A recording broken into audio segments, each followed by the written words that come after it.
Welcome to Get Your Spirit in Shape, United Methodist Communications and UMC.org's podcast to help keep our souls as healthy as our bodies. I'm Joe Iovino. On this, our very first Meet a Bishop episode, we're chatting with the Bishop of the Germany Central Conference, Bishop Harald Rückert, which is a terrible pronunciation of his name. I asked him to say it for me so we could hear it correctly. Harald Rückert. It's not so easy for an American tongue to pronounce my last name. We had a great conversation where I learned a little about his call to ministry. And I really felt called by God to change from technology to theology, not to provide food for the body, but to provide bread of life. And what he does to relax. The times are not so easy to find to play the alto saxophone. I thoroughly enjoyed this conversation. Bishop Rückert, it is really good to speak with you today, and thank you so much for taking the time to talk with me. You're welcome. Can you tell me about your faith journey? Like, where did you grow up, and did you go to church every week with your family, or how did all of that begin for you? Well, I grew up in a Christian family. My parents and my grandmother, they belonged to the Methodist Church. So I grew up knowing I am a Methodist. But we lived very far away from the next Methodist church. And at that time, Sunday school was after worship service. And so, therefore, I couldn't attend the Sunday school or the children's school in the Methodist church. And I went to the Lutheran church alongside with my boyfriends from and schoolmates. Yeah. So I got to learn the Lutheran church, although I knew I'm a Methodist, kind of a very early ecumenical experience. Right from the start, yeah. Right from the start.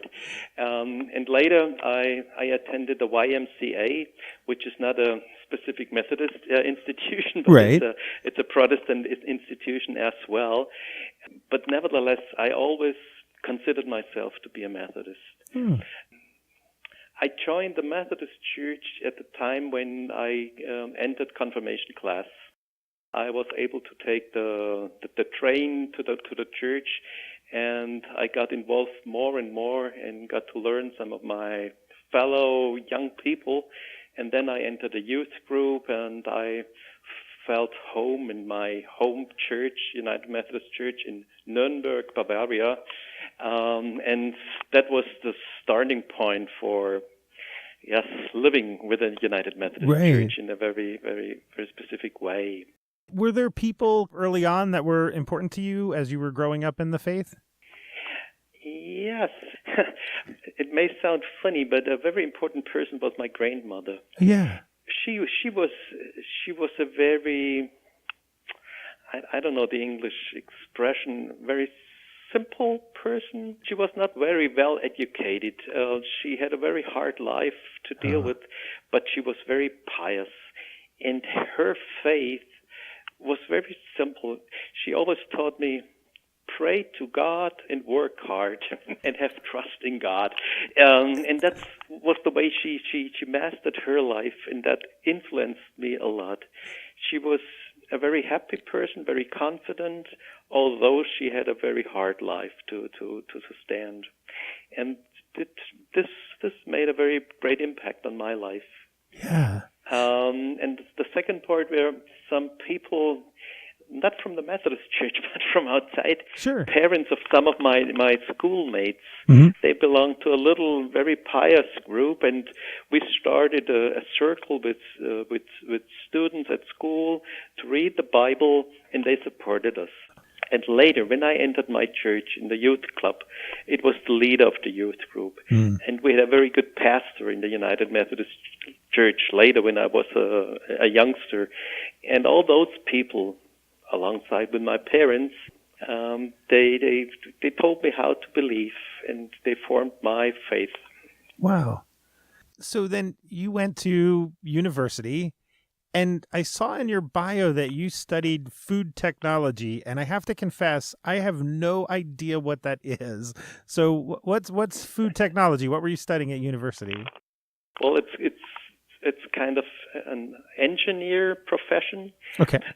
It's about how to produce and to preserve food in industrial ways. I was working in a dairy, for example, and we produced cheese and yogurt and stuff like that. Yeah. And all things related to the technical part of producing and selling food. It's called food technology. It's a bit of engineering, it's a bit of food chemistry, it's a bit of merchandising, a bit of everything all around food. Yeah. What drew you to that? Why were you interested in food technology? I was interested in science in general, and well, food is very essential to everybody's life. Right. And in a global perspective, food, in a way, is a problem we have to solve for the future. Right. And I tried to get into that and learn more about that and to work in that field. That was my motivation at first. To work in a field so that you could help provide food for those who don't have enough? Yes. Oh, wow. As well. That was not the only thing, but it was part of the whole picture for me, yes. Yeah, and was that part of did your faith kind of influence that decision? Was that something you were doing as a faithful person to reach out to as a mission field kind of thing? Not really. No, okay. To be honest. No, that's good. I prayed to God to lead me His path and show me His way, but I didn't get an answer. And then a good friend told me, well, if you want to get an answer by God, you have to take the first steps alone, and then God can lead you. And then I made a decision out of not really knowing what to do as a Christian, and I went to university studying food technology. And later, looking back, it was the first step into ministry, but I didn't realize that at that time. Because when I studied food technology only 1 year, and then I had a very personal experience, spiritual experience. Oh, yeah. And I really felt called by God to change from technology to theology, not to provide food for the body, but to provide bread of life. Wow. That was my personal calling, and I quit this study course, food technology at university, and applied for ministry. Wow. Could you tell us a little bit about that personal spiritual experience that you had? Was it kind of an overwhelming presence of God? Well, in a way, it was. Well, it was a time when my personal relationship with God was not very good. Okay. Yeah. I had a lot of questions. I tried to run away from God. I didn't have a very good time with God. Yeah. And one day, one night, I sat in my room, a little room. I couldn't afford more as a student. And for a long time, it was the first time that I read in the Bible again. And it was a verse of John 6, which said, I only know the German wording, not the English. We have to look it up in the Bible. Okay. The word which said, don't care about the food for your life, but for the bread of life that lasts forever. Oh, wow. And this verse of the Bible just hit me. Yeah. And I wanted to avoid that, but I couldn't. Yeah. And this word was so strong and so demanding that I couldn't get rid of it. 3 days later, I drove back from the place where I studied. It was near Munich, back home to Nuremberg, and I went to my pastor and I told him, I got to talk to you. And right away, I talked to him, and he said, well, that's God calling. Let's call the district superintendent. You apply for ministry. Wow. And I did that in the same instant. So it's a short version, and it's not so easy to describe what happened inside of me. But for me, it was a very spiritual experience.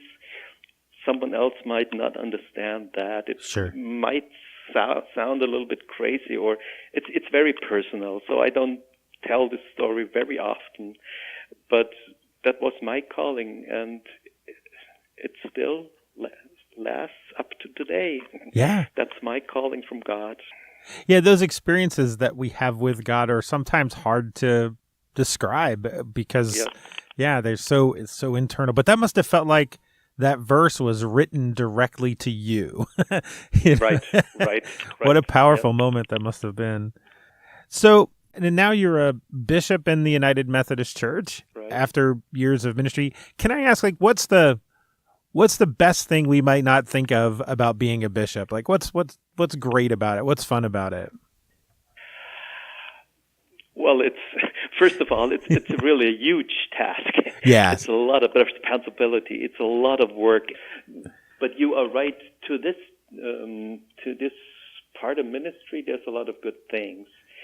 I have the privilege to work with a lot of very motivated and skilled people, pastors, lay people, and all of them, they want to work in the church. They want to be in ministry. They are very engaged. It's a privilege. Yeah. It's a privilege to experience our worldwide Methodist family with a lot of really interesting and good people. To be connected with people in Africa, with people in the United States, with people on the Philippines. It's really, really to experience this strong network we have in our church. It's really a privilege. Yeah. And the third thing I would mention, I'm a newly elected bishop. It might change in a few years. I experience a lot of people in my church telling me, we pray for you. And I feel a lot of trust, and they offer me, shall I say, they offer me authority. They want to listen to what I say. Right. Not that they always say yes to what I think, but they really honestly want to listen to what I say. And this kind of trust is really touching. So can I ask you, like, when you're not working, what's your favorite thing to do to relax? Do you have a hobby? Play the saxophone. Oh, say that again? Play the saxophone. Oh, I didn't know that. So you're a musician. No, it's hobby. Hobby. Since I'm a bishop, the times are not so easy to find to play the alto saxophone. Yeah. I love jazz music, and I love to play music with other people. Secondly, I love to be outside, especially in the Alps, in the mountains, hiking, climbing, just enjoying God's creation. Yeah, that sounds wonderful. And the third thing is to be together with my family, my daughters, my granddaughter, my wife. So 3 very, very important parts of my life. Yeah. Let's talk a little bit about jazz. What are some of are there musicians that you admire? Yeah. But let me put it that way. I like almost all kind of good music and good musicians. And it changes. There are times I like Keith Jarrett on the piano.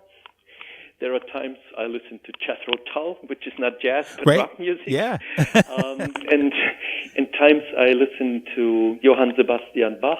So it's a very broad range. I was going to say, yeah, that's pretty much every style of music I can think of.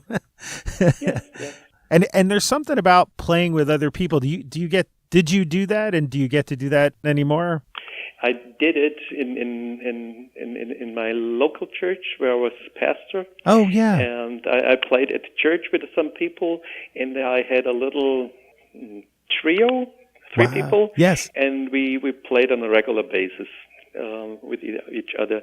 But since I was elected bishop, all this stopped, and right now I have to find a new rhythm for my life and for my work, and hopefully I will find a rhythm to find time to make music and to rehearse and to practice and to find new people to make music with them. Yeah. Oh, that's great. That is really great. So I have one last question. What's something that you do that helps you to stay in touch with God? I don't have a recipe.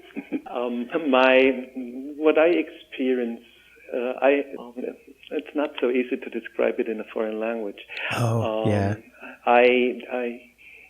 What helps me sometimes is to do it in a different way. Sometimes I just read the Bible and take some time to pray. Sometimes I tried, when I entered my office in the morning, not to push the button of the computer, but to take the hymn book and sing a song. Wow, yes.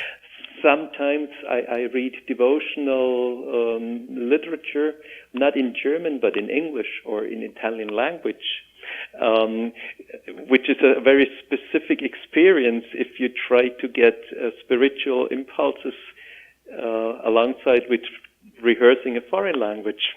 So what helps me to stay in touch with God is change. Yeah, that is not always the same routine. Yeah, that is so good to hear. I mean, so often we hear people say they do the same thing every day, but I don't think all of us are wired that way. That's great. Yeah. So, and then I heard you slip in there. You speak obviously you speak German, which is your first language. Yes. You're doing great in English right now. You mentioned Italian. Are there other languages that you speak? Well, I learned at school. I learned French. But I'm not very good in that. I can understand, but I learned it for 5 years. So wow. I speak Italian, French, and English, and German. Wow. That's just remarkable. I am so bad with languages that whenever I hear somebody that can do that much, that's just fantastic. Well, thank you so much for talking with me today. I appreciate it so much and for sharing your journey with me. Thank you. You're welcome. That was Bishop Harald Rückert of the Germany Episcopal area, the first in our Meet a Bishop series of episodes. I so enjoyed learning about him, his faith journey, and how he keeps his spirit in shape. And I hope you enjoyed it too. Our bishops are fascinating people. As always, you can learn more about this podcast and others by going to umc.org/podcasts. Thanks for listening. We'll be back soon with more tips to help keep our souls as healthy as our bodies. I'm Joe Iovino. Peace.